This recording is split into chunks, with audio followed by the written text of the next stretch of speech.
Halo, Assalamualaikum warahmatullahi wabarakatuh. Perkenalkan, nama saya Hernia Herniawati.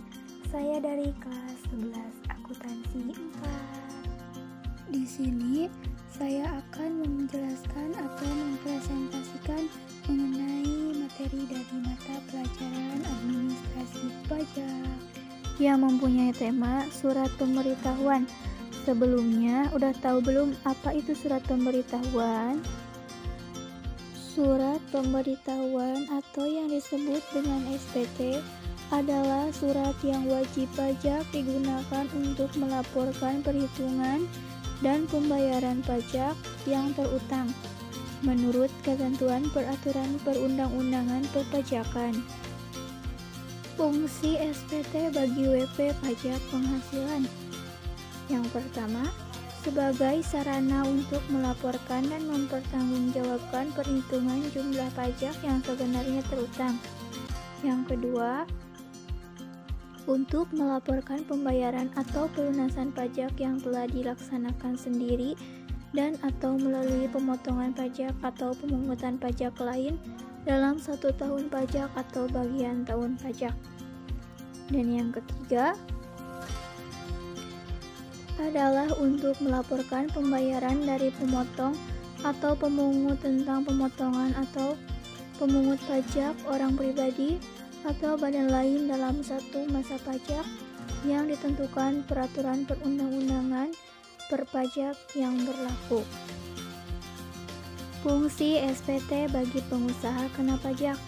Yang pertama, sebagai sarana untuk melaporkan dan mempertanggungjawabkan perhitungan jumlah pajak, pertambahan nilai, dan pajak penjualan atas barang mewah yang sebenarnya terutang.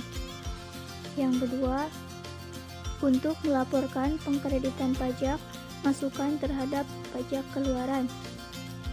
Dan yang ketiga, ada untuk melaporkan pembayaran atau pelunasan pajak yang telah dilaksanakan oleh PKP dan melalui pihak lain dalam satu masa pajak yang telah ditentukan oleh peraturan perundang-undangan perpajakan yang berlaku. Kemudian di sini ada prosedur penyelesaian SPT. Yang pertama, WP mengambil SPT di KPP. Yang kedua, SPT harus diisi dengan benar. Jika terjadi kecurangan akan dikenakan sanksi. Yang ketiga, SPT yang telah diisi lengkap dikirim kembali ke KPP. Yang keempat, ada bukti-bukti yang harus dilampirkan, yaitu laporan keuangan dan laporan lain bagi WP yang mengadakan pembukuan, perhitungan jumlah peredaran dalam 1 tahun pajak bagi WP yang menggunakan norma perhitungan. Kemudian di sini ada fungsi SPT bagi pemotong atau pemogot pajak, yaitu sebagai sarana untuk melaporkan dan mempertanggungjawabkan pajak yang dipotong atau dipungut dan disetornya. Lalu di sini ada prosedur penyelesaian SPT. Yang pertama, WP mengambil SPT di KPP.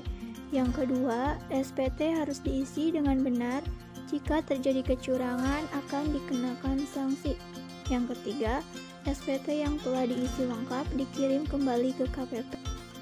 Kemudian di sini ada juga bukti-bukti yang harus dilampirkan, yaitu A. Laporan keuangan dan laporan lain bagi WP yang mengadakan pembukuan. Yang bagian B, perhitungan jumlah peredaran dalam 1 tahun pajak bagi WP yang menggunakan norma perhitungan.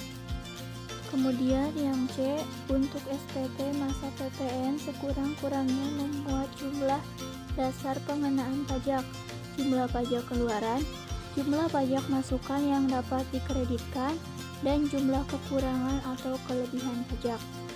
Kemudian di sini ada jenis SPT. Yang pertama, ada SPT masa.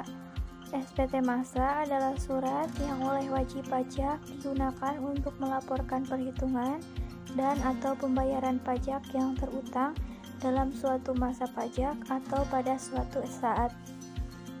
Yang kedua, ada SPT tahunan. SPT tahunan adalah surat yang oleh wajib pajak digunakan untuk melaporkan perhitungan dan pembayaran pajak yang terutang dalam suatu tahun pajak. Sekian presentasi dari saya guna memenuhi tugas dari mata pelajaran administrasi pajak. Wassalamualaikum warahmatullahi wabarakatuh. Dadah.